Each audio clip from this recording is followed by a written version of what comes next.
জয় জগৎ বন্ধু, আশা করি সবাই ভালো আছেন, আনন্দে আছেন। অন্যান্য দিনের মতো আমরা আজকের শুরু করতে যাচ্ছি আমাদের অনলাইন ধর্ম নীতি শিক্ষা ক্লাস।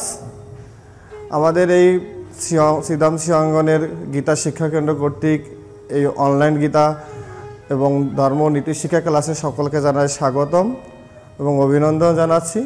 আমরা শুরু করছি আজকের ক্লাস। আপনারা জানেন আমরা চেষ্টা করি শ্রীধাম শ্রীঅঙ্গনের পক্ষ থেকে ধর্ম নীতি শিক্ষা ক্লাসে যে ছাত্রদের জন্য, বর্তমান প্রজন্ম তথা যুব প্রজন্মের জন্য যেহেতু ধর্মের সঠিক জিনিসগুলো এবং সহজ করে তুলে ধরার জন্য, যাতে করে সাধারণত তারা বেসিক জিনিসগুলো যাতে করে জানতে পারে, শিখতে পারে এবং সামনের জীবনে তাদের প্রয়োগ করতে পারে, সেই ধারাবাহিকতায় আমাদের আজকের ক্লাস। আমরা প্রতিদিনই কোনো একটি বিষয়ের উপরে আলোকপাত করার চেষ্টা করি কয়েকটি প্রশ্নের মাধ্যমে। আজকেরও আমরা তদ্রূপ। আজকের আমাদের বিষয় হলো সনাতন ধর্ম। আমাদের সনাতন ধর্ম সম্পর্কে তো আমরা কয়েকটি বোর্ডে প্রশ্ন তুলে ধরছি। এগুলোর উপরে আমরা উত্তর দেওয়ার চেষ্টা করব সংক্ষিপ্ত পরিসরে, কারণ ব্যাপক পরিসরে সকলের জানার প্রয়োজন নাই। যারা বিশেষ করে থিসিস করে বা গবেষণামূলক কাজ করে বা বড় বড় পর্যায়ে আছে তারা বেশি বিশদভাবে জানবে। অন্তত যারা ছাত্র অবস্থায় আছে, যুব প্রজন্ম আছে, ন্যূনতম যেন সাধারণ বিষয়গুলো যারা ধর্মের উপরে জানতে পারে, সেই ধারাবাহিকতায় আমাদের পথ চলা। তা আজকের আমাদের বিষয় সনাতন ধর্ম। তাহলে আমরা চলুন আমরা আমাদের বোর্ডের থেকে দেখি আজকের কি প্রশ্ন তুলে ধরা হলো এবং এই প্রশ্নগুলোর উত্তরগুলো আমরা কতটা জানি বা আমরা কতটা জানার ইচ্ছা রাখতে পারি। তাহলে আমরা এবার বোর্ডের দিকে তাকাচ্ছি। আমাদের বোর্ডে এবার আজকের কি প্রশ্ন তুলে ধরা হলো। আজকের আমাদের 6টি প্রশ্ন। সনাতন ধর্ম সম্পর্কে হাজার হাজার লাখ লাখ প্রশ্ন আছে, কত অজানা তথ্য আছে, কারণ এটি বৃহৎ পরিবার আর অনেক শাস্ত্র সম্মিলিত সনাতন ধর্মটি, এবং তারপরে হলো অনেক ঋষি মুনি ধ্যানী জ্ঞানীর সম্মিলন এই সনাতন ধর্মের মধ্যে, অনেক দেবতা দেবীর সম্মিলন এই সনাতন ধর্মের মধ্যে, অবতার পুরুষের মহাপুরুষের সম্মিলনে সনাতন ধর্মে, সেখানে হাজার হাজার লাখ লাখ প্রশ্ন থাকাটাই স্বাভাবিক। তবে বেসিক যে জিনিসগুলো আমাদের জানা দরকার তার মধ্যে থেকে আমরা 6টা বিষয়ের উপর আজকের আলোকপাত করব সংক্ষিপ্ত সময়ের মধ্যে। আমাদের আজকে প্রথম প্রশ্ন ছাত্রদের জন্য, সনাতন ধর্ম কি, এর প্রবর্তক কে? আজকের আমাদের প্রথম প্রশ্ন, সনাতন ধর্ম কি ও এর প্রবর্তক কে? সনাতন ধর্ম, সনাতন শব্দের অর্থ হলো চিরন্তন, যা ছিল, যা আছে, যা থাকবে। ভগবান বলছে যে আমি নিত্য, শাশ্বত, অব্যয়, সনাতন পুরুষ। অতএব এই সনাতন ধর্ম হলো সেই চিরন্তন জিনিস, যা ছিল, যা আছে, যা থাকবে, কালের অন্ত পর্যন্ত এটি থাকবেই। এর প্রবর্তককে, এর পরে প্রশ্ন যে এর কোনো বেসিকলি কোনো প্রবর্তক নাই। কারণ কি? যেটি চিরন্তন, যেটি শুরু থেকেই ছিল এবং অন্তিমও থাকবে, তার ব্যক্তিগত বা কোনো স্রষ্টা নাই। যেমন আমরা বুদ্ধ ধর্মে দেখি গৌতম বুদ্ধ হলেন সেই বৌদ্ধ ধর্মের স্রষ্টা, আমরা খ্রিস্ট ধর্মে দেখি যীশু খ্রিস্ট স্রষ্টা, কিন্তু সনাতন ধর্ম তার আগে থেকেই ছিলেন, সৃষ্টির শুরু থেকেই ছিলেন এবং সৃষ্টির অন্তও গিয়েও থাকবেন। এজন্য এর কোনো বিশেষ কোনো প্রবর্তক নেই। এজন্য একে যদি প্রবর্তক বলতে হয় তাহলে বলতে হবে এর প্রবর্তক একমাত্র স্বয়ং ব্রহ্ম, ঈশ্বর, যিনি যাকে আমরা ভগবান বলে জানি, তিনি হলেন এর মূলত প্রবর্তক। এরপরে আমাদের দ্বিতীয় প্রশ্ন, আজকে দ্বিতীয় প্রশ্ন, সনাতন ধর্মের লক্ষণগুলো কি কি? আমাদের আজকে দ্বিতীয় প্রশ্ন যে সনাতন ধর্মের লক্ষণগুলো কি কি। আপনি একটি শাস্ত্র আছে মনুসংহিতা, মনুসংহিতা যদি গ্রন্থটি দেখেন, মনুসংহিতায় বলা আছে সনাতন ধর্মের লক্ষণ সম্পর্কে যে 4টি সনাতন ধর্মের লক্ষণ। এই 4টি লক্ষণ আপনি কী বলা হলো? বলছে বেদ, স্মৃতি। আমি আশা করব আপনারা সবাই নোট করে নেবেন, তাহলে সুবিধা হবে। প্রথম হলো বেদ, দ্বিতীয় হলো স্মৃতি, তৃতীয় হলো সদাচার, চতুর্থ হলো বিবেকের বাণী। আমি আবারও বলছি, প্রথম হলো বেদ, দ্বিতীয় হলো স্মৃতি, তৃতীয় হলো সদাচার, চতুর্থ হলো বিবেকের বাণী। এগুলো আমি একটু সংক্ষিপ্ত ব্যাখ্যা করছি। যে বেদ হলো জ্ঞান, যেগুলো ঋষি মুনি ধ্যানী জ্ঞানীগণের জ্ঞান, ঋষিদের কারণ কি এর কোনো বিশেষ কোনো স্রষ্টা নাই বেদের, এটা হলো ঋষিদের ধ্যানলব্ধ জ্ঞান।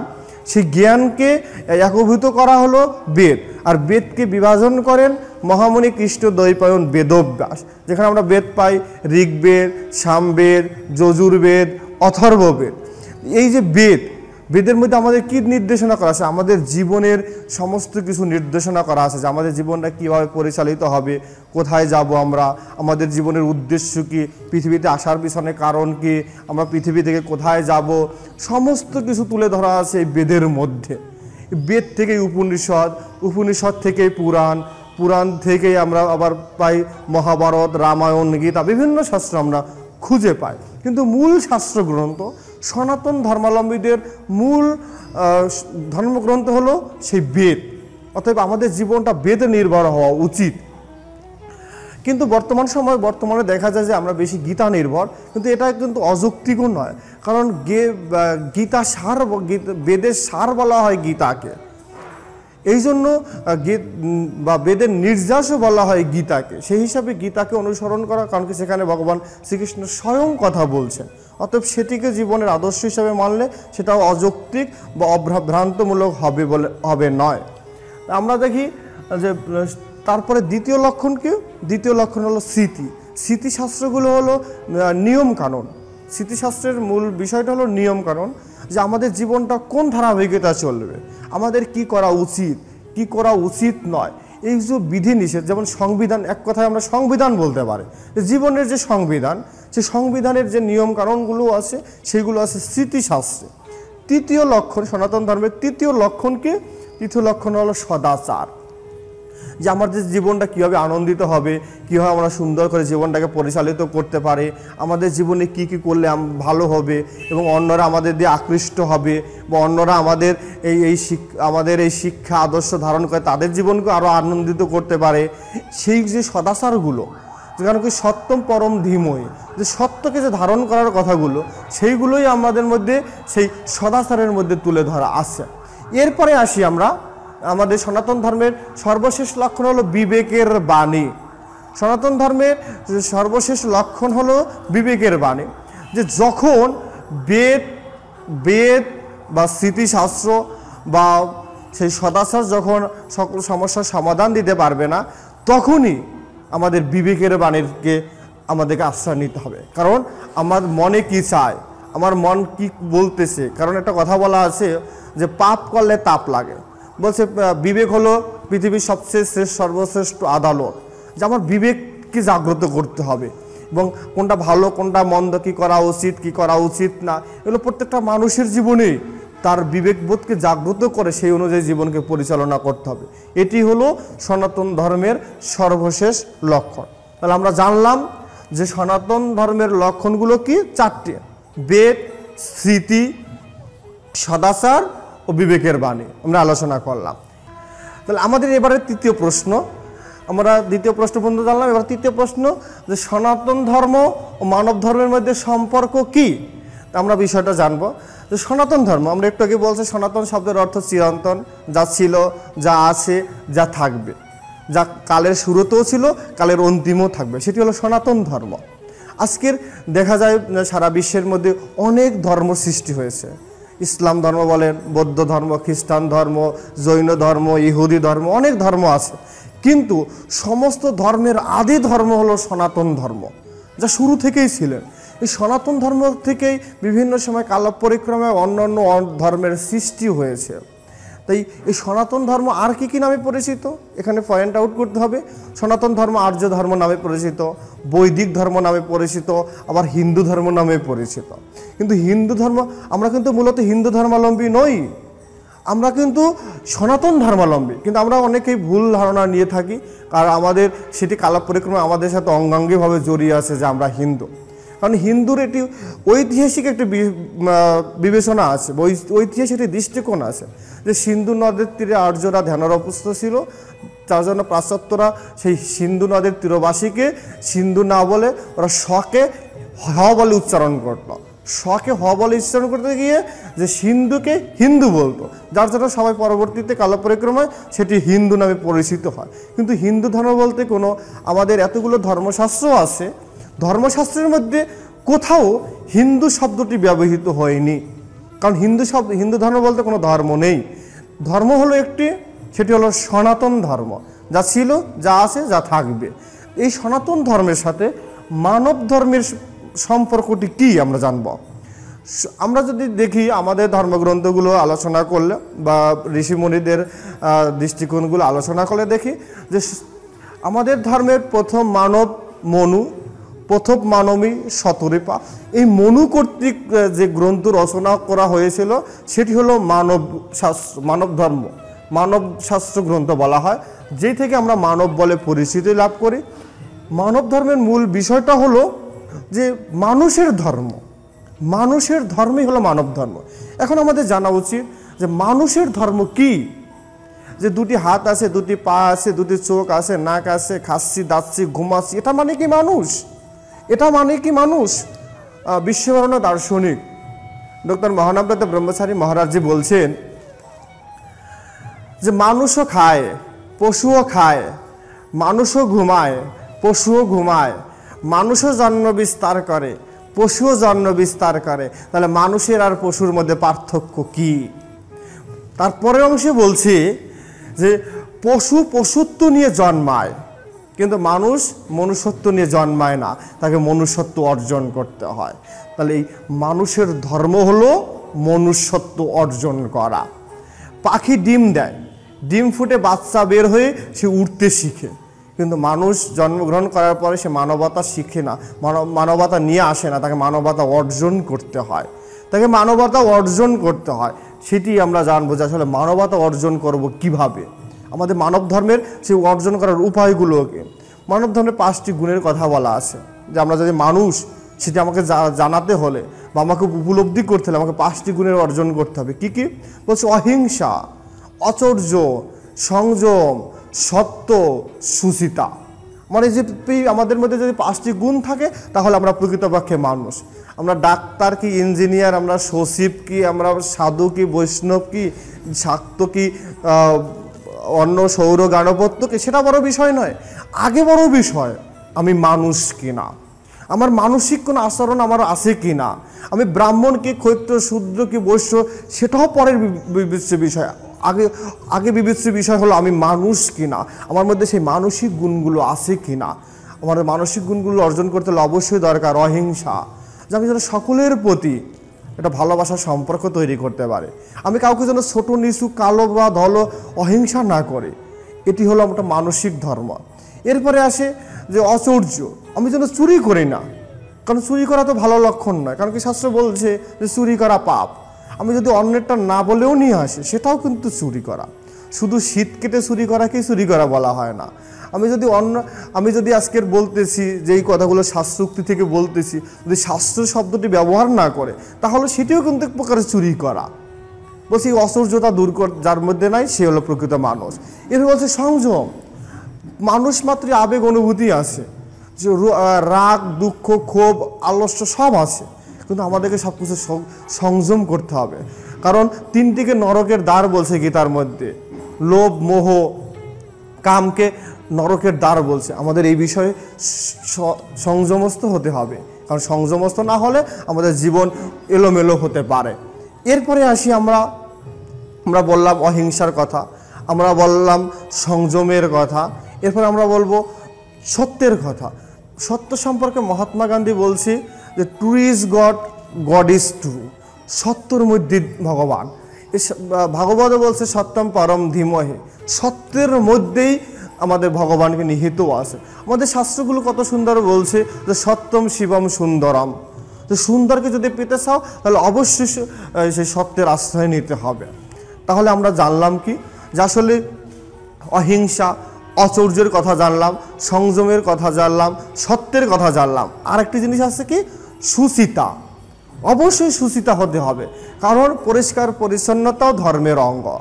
শুধু বাইরে ফিটফাট হলেই তাকে মানুষ বলে না, যে সুন্দর পোশাক পরলাম, সুন্দর সাজ পোশাক করলাম, এটা মানেই হলো ভিতরটাকেও সুন্দর করতে হবে, ভিতরটাকেও সুন্দর করতে হবে। দেখবেন পবিত্র হওয়ার মন্ত্রের মধ্যে বলা আছে যে অপবিত্র পবিত্র বা সর্বাবস্থান গত হবি বা যশারে পুণ্ডরিকাশ্বর শুচি। শুধু বাইরে শুচি হলেই হবে না, অভ্যন্তরটা ভিতরটাও শুচি হতে হবে। আর এই ভিতরটা শুধু বাইরটা নিলে সাবান পাউডার দিয়ে সুন্দর হলাম, ভালো পোশাক পরে সুন্দর, ভিতরটা সুন্দর হবে কি হবে? এজন্য প্রয়োজন অবশ্যই সত্যকে আশ্রয় করা, মানুষের প্রতি সহমর্মিতা জ্ঞাপন করা, আন্তরিকতা প্রদর্শন করা, মানুষকে ভালোবাসা। প্রভু জগৎবন্ধু সুন্দর বলছে যে আমি সকলের, সকলে আমার, সকলকে আপন করিয়া লইও। এই যে সকলকে আপন করে লওয়ার মধ্যেই হলো ভালোবাসা। আর এই ভালোবাসার দ্বারাই কিন্তু আমাদের মধ্যে সেই ভগবানকে পাওয়া যায় বা মানসিক একটা তৃপ্তি লাভ করা যায়। প্রভু জগৎবন্ধু সুন্দর আরও বলছে যে অস্ত্রকে শত্রু কহে, প্রেমে বিশ্ব বিজয় হয়। যদি আমরা সেই অস্ত্র ঝঞ্ঝানে, আজকে করোনা মহামারীর মধ্যে আমরা কিন্তু দেখতেছি যে এত পারমাণবিক বোমা, এত পারমাণবিক শক্তিশালী মানুষ, এত অস্ত্রের ঝঞ্ঝানি, এত ক্ষমতার দম্ভ, এত অর্থবিত্ত সম্পত্তি, আজ একটি অদৃশ্য করোনা ভাইরাসের কাছে সবাই একেবারে চুপ হয়ে গেছে, সবাই ধরা পড়ে আছে। এই জায়গাটাই আমাদের প্রয়োজন, সে ভগবানের প্রতি পরিপূর্ণ নিষ্ঠার সহিত আত্মসমর্পণ করা, পরিপূর্ণ নিষ্ঠার সহিত আত্মসমর্পণ করা।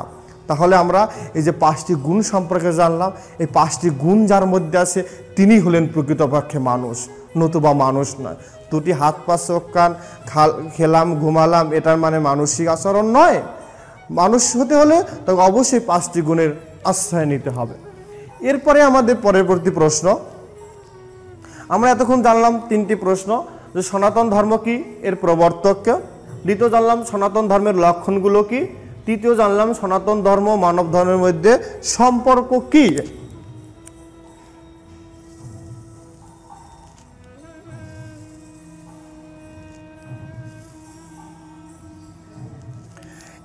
এবারে আমাদের প্রশ্ন, চতুর্থ প্রশ্ন, সনাতন ধর্ম কি গ্রহণ করা যায়? আপনি যদি ঋগ্বেদ দেখেন, ঋগ্বেদের একটি সূক্তের মধ্যে বলা আছে সনাতন ধর্ম যেটি ছিল, যেটি আছে, যেটি থাকবে, এটি গ্রহণ করা, আমি জন্মমাত্রই সনাতন ধর্মাবলম্বী, কারণ এটি মানসিক গুণ নিয়ে আসে। ধর্ম তো বেসিক্যালি একটি সাধনার পথ, ধর্ম একটি আমরা কীভাবে উন্নতি করতে পারি জীবনে সেটির উপায় বা অবলম্বন। কিন্তু সনাতন কিন্তু বেসিক্যালি কোনো আচরিত ধর্ম নয়। সনাতন মানে কি? সনাতন মানে যা ছিল, যা আছে, যা থাকবে, চিরন্তন একটি জিনিস। তাহলে জন্মমাত্রই সকলেই সনাতন ধর্মাবলম্বী, পৃথিবীতে আসা মানেই সকলেই সনাতন ধর্মাবলম্বী। সেই সনাতন ধর্ম কখনো গ্রহণ করা যায় না, আবার কখনো পরিত্যাগও করা যায় না, কারণ এর কোনো গ্রহণেরও কোনো মন্ত্র নেই, আবার এর পরিত্যাগেরও কোনো মন্ত্র নেই। আমরা যে বিভিন্ন সময় দেখে ধর্মান্তরিত হচ্ছে, এই ধর্ম থেকে ওই ধর্মে চলে যাচ্ছে, ওই ধর্ম থেকে এই ধর্মে চলে আসতেছে, এগুলো তার সাধনার পথ পরিবর্তন করতে পারে বা তার মুক্তির পথ সে পরিবর্তন করতে পারে, কিন্তু সে কখনোই সনাতন থেকে বাইরে যেতে পারে না।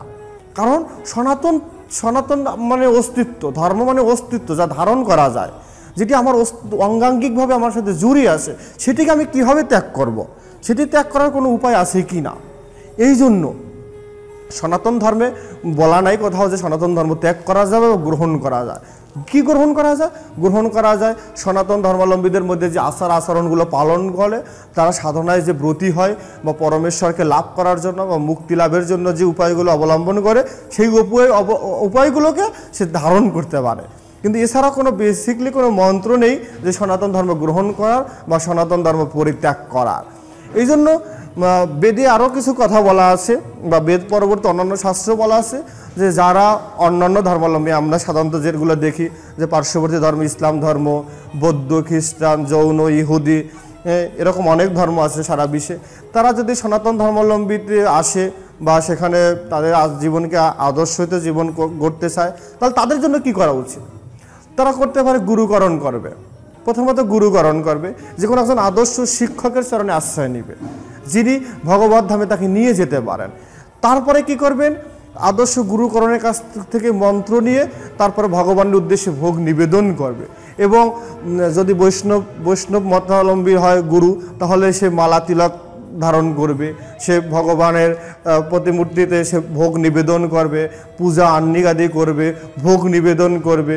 যদি সে শাক্ত বা শৈব হয়, সেখানে শিবেরকে বা মা কালীকে সে আরাধনা করবে, তাহলেই তার চলবে। এই নিয়মগুলো পালন করলেই হবে। কিন্তু সনাতন ধর্ম গ্রহণের কোনো বেসিকলি কোনো মন্ত্র নাই, এটা আমাদের মাথায় রাখতে হবে।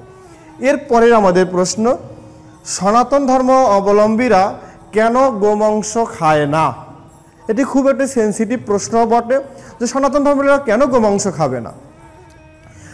সন্তান যখন জন্মগ্রহণ করে, সন্তান জন্মগ্রহণ করার পরে মাতৃস্তন পান করে, মাতৃস্তনে পান করে সন্তানের পরিপুষ্টতা লাভ করে, তার বুদ্ধির বিকাশ ঘটে, শারীরিক গঠন তার লাভ করে এবং সে পরিপূর্ণতা পায় এবং সন্তান পরিপূর্ণ সন্তানে পরিণত হয়। তাহলে এটার বিকল্প কি? আমরা মায়ের দুধ খেতে পারি, কিন্তু মাকে কি খাওয়া যায়? মা তো শ্রদ্ধা সানন, মা কষ্ট করে আমাকে পৃথিবীতে নিয়ে আসে। এই মায়ের দুধের বিকল্প হতে পারেন একমাত্র গাভীর দুগ্ধ, যেটি মায়ের দুধের মধ্যে যেইগুলো আছে প্রোটিন বা ভিটামিন আমরা যেগুলোই বলি না কেন, তার কিয়দংশ পরিমাণ অন্যদের মধ্যে খুঁজে পাওয়া যায় না, কিন্তু মেজরিটি জিনিস পাওয়া যায় গাভীর দুগ্ধের মধ্যে। এবং সেই গাভীর দুগ্ধ পারে একটি সন্তানকে পরিপূর্ণ সন্তানে পরিণত করতে পারে। দেখুন যারা নিরামিষ সেবা নেয়, নিরামিষ বা প্রসাদ ভুজি যারা, তারা কিন্তু সেই গাভীর দুগ্ধ পান করে। কেন পান করে? কারণ তারা যে আমিষ জাতীয় খাবারের মধ্যে মাছ মাংস পেঁয়াজ রসুনের মধ্যে যে প্রোটিন বা পায়, সেটা কিন্তু বা ক্যালসিয়াম পায়, সেটা কিন্তু তারা দুধের মধ্যে সেই প্রোটিনটাকে পেয়ে থাকেন। কারণ দুধের মধ্যে সে পরিপূর্ণ প্রোটিন আছে, যেটি তার শরীরকে ঠিক রাখে এবং মানে শরীরকে শক্তিশালী করে, ভজন উপযুক্ততা তৈরি করে দেয়, সেই জন্য দুধটাকে সেবা নিয়ে দেয়। এছাড়া বেসিক্যালি আরও কিছু কারণ আছে, যেমন ভগবান শ্রীকৃষ্ণ তার দাপর যুগের লীলায় গোপালন করেছিলেন, আমরাও সেটিকেও স্মরণ করি, শ্রদ্ধা সম্মান করি। আমরা দেখতে পাই পরম বৈষ্ণব দেবাদিদেব শিব, তারও বাহন বৃষ, আমরা সেই হিসাবেও গরুকে সম্মান করি। এছাড়াও গাভীর অনেক গুণ আছে, যেমন কৃষি পালনে গাভীর বিশেষ প্রয়োজন। আমরা যে পঞ্চগব্য দিয়ে বা পঞ্চামৃত দিয়ে আমরা সে ভগবানের অভিষেক করি, সেখানেও গোবর এবং গোমূত্রের প্রয়োজন হয়। আমরা দেখতে পাই বর্তমানেও দেখবেন করোনা ভাইরাসের মধ্যেও যে বাড়ির আশেপাশে সবাই যে জীবাণুমুক্ত করার জন্য এখন বর্তমানে ডেটল স্যাভলন অনেক কিছুই আছে, কিন্তু একটা সময় ছিল এই হিন্দু বাড়ি মাত্র গোবরের ছিটা দেওয়া হতো। কারণ কি? যে জীবাণুমুক্ত করার জন্য। আজও কিছু অংশে দেখা যায়, কিন্তু মেজরিটি জায়গায় এটি হারিয়ে গেছে কালের বিবর্তনে। কিন্তু এই যে পরিষ্কার পরিশুদ্ধতা তৈরি করার জন্য এবং নিজেকে সেভ রাখার জন্য সেই গাভীর খুবই প্রয়োজনীয়তা। এছাড়াও অনেকগুলো কারণ আছে, যে সকল কারণে গাভীকে মাতা রূপে স্বরূপ দেখানো হয়। যে আমার মায়ের কাছে আমি গেলে আশ্রয় পাই, তেমনি গাভী মায়ের কাছে গেলেও আশ্রয় পাওয়া যায়। সে সকল বিবেচনা করে এবং ভগবান শ্রীকৃষ্ণের লীলা সঙ্গী হিসাবে বিবেচনা করে বা অন্যান্য দিক বিবেচনা করেই হিন্দুরা সেই গোমাংস খায় না। কারণ গোমাংস থেকে দূরে, কারণ গাভীকে তারা মাতা রূপে সম্মান শ্রদ্ধা এবং ভক্তি নিবেদন করে। এর আরও অনেক ব্যাখ্যা আছে, আমরা কোনো একটি স্পেশাল ভিডিও করে আমরা অবশ্যই এর বৈজ্ঞানিক ব্যাখ্যা সহ আলোচনা রাখব। এরপরে আমরা আসি আমাদের আজকের সর্বশেষ প্রশ্ন, যে 33 কোটি দেবতা সম্পর্কে কি জানো তা বলো। আমাদের সনাতন ধর্মাবলম্বীদের মধ্যে একটি ধারণা আছে যে 33 কোটি দেবতা, 33 কোটি দেবতা, আমি 33 সেকেন্ড বাঁচবো কিনা পৃথিবীতে তার কোনো গ্যারান্টি নাই। তাহলে আমি 33 কোটি দেবতার পূজা বা কীভাবে করতে পারি? আর এক দেবতার পূজা করলাম, অন্য দেবতার পূজা করলাম না, তাহলে তো অন্য দেবতা আবার রুষ্ট হয়ে যেতে পারে। তাহলে তো সকলেরই পূজা করা দরকার। তাহলে আমার পক্ষে কি সম্ভব এই 33 কোটি দেবতার পূজা করা? কিন্তু এখানে বিবেচ্য বিষয়, আমরা আসলে অনেক সময় অনেক কিছুই বুঝে করি বা না বুঝে করি, অনেক কিছু জেনে করি, অনেক কিছুই বা না জেনেই করি। কোটি শব্দটা বাংলায় সংখ্যাবাচক, আমরা 33 কোটি সংখ্যাবাচক হিসেবে নির্ধারণ করি, কিন্তু সংস্কৃতে 33 কোটি বলতে কোটি শব্দটার অর্থ হলো প্রকার। বেদের মধ্যে বলা আছে 33 প্রকার দেবতার কথা, আবার দেবতার কথাও বেদের মধ্যে না, দেবের কথা বলা আছে, দেবের কথা বলা আছে। 33 প্রকার দেব আছে বেদের মধ্যে, যেখানে ভগবানের 33 প্রকার গুণের কথা বলা আছে। আর সেই গুণ থেকেই আমরা দেব পাই বা দেবতা পাই বা দেবী পাই, সেখান থেকে আমরা পূজা অর্চনা করে থাকি। কিন্তু এখানে হবে 33 প্রকার, কিন্তু এখানে 33 কোটি নয়।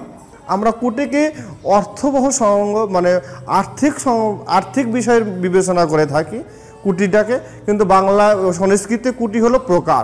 এই জন্য 33 কোটি দেবতা সম্পর্কে যে আমাদের একটি ভ্রান্ত ধারণা যে আমরা এতগুলো দেবতার পূজা কেন করবে, এবং পার্শ্ববর্তী অন্যান্য ধর্মাবলম্বীরা আমাদের এনে কটূক্তিও করে যে এতগুলো দেবতা তোমরা কিভাবে পূজা করো, কিন্তু আসলে 33 জন বা 33 প্রকার দেবতার কথা বলা আছে।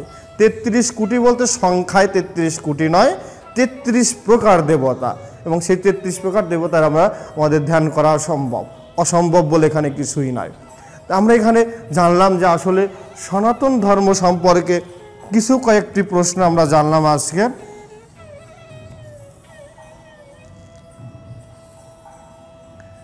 আমরা পরবর্তী ক্লাসগুলোতে এর বিশদ আরও ব্যাখ্যা আমরা দিয়ে থাকবো, কারণ আমরা চাই যাতে করে হিন্দুর ছাত্ররা, হিন্দু ধর্মাবলম্বীরা যাতে করে বেসিক বিষয়গুলো সহজ করে তারা জানতে পারে, এবং কেউ যদি কখনো উদ্ভূত প্রশ্ন করে সেই প্রশ্নের অন্তত উত্তর দিতে পারে, যাতে করে অন্যরা যদি প্রশ্ন করে আমাদের মাথা নিচু করতে না হয়, আমরা যেন অন্তত কিছু না কিছু বলতে পারে, কিছু না কিছু জানতে পারে। কারণ যখন আপনি কিছু না কিছু জানবেন তারপর আপনার জানার আগ্রহ বাড়বে, তখন আপনি আরও বিশদভাবে জানবেন। কিন্তু আমাদের সনাতনীয়রা আমরা কিন্তু না জানাজনিত কারণে, অজ্ঞতাজনিত কারণে, বা আমাদের অবহেলা বা আমাদের সেই অনাগ্রহের কারণে আজকের আমরা কিন্তু একেবারে ক্ষীণ হয়ে গেছি, বা আমরা আজকে লজ্জিত হই, আমরা আজকে শঙ্কিত হই, আমরা আজকে মাথা নিচু করে হাঁটার অভ্যাস হয়ে গেছে। এই জায়গা থেকে আমাদের পরিবর্তন করা দরকার।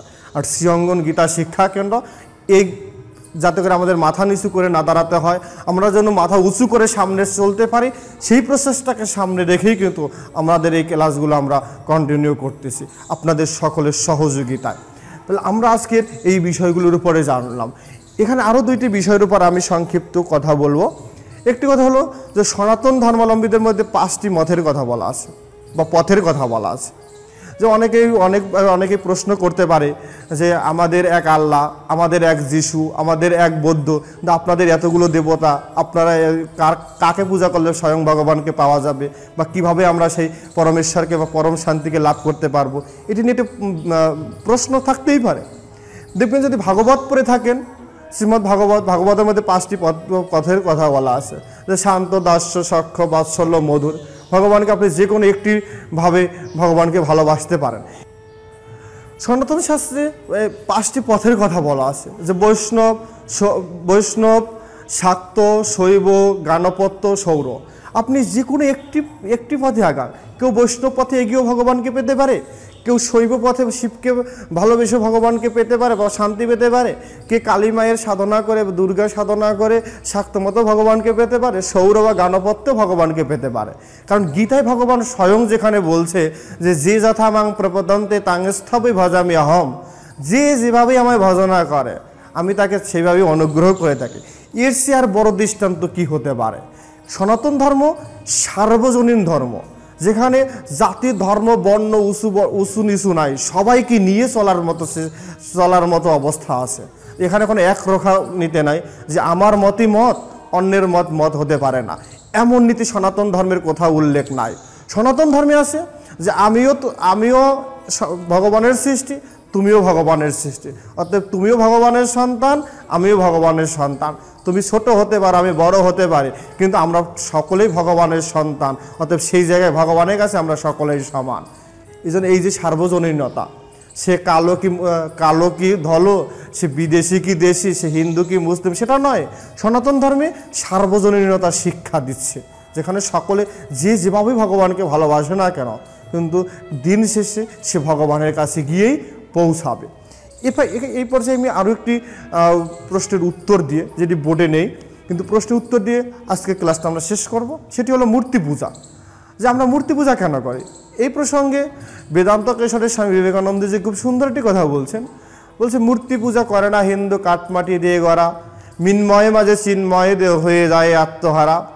হিন্দুরা তো মূর্তি পূজা করে না, হিন্দুরা কোথাওই মূর্তি পূজা করে না, কোনো শাস্ত্রে মূর্তি পূজার কথাও উল্লেখ নাই যে কোথাও মূর্তি পূজা করে না।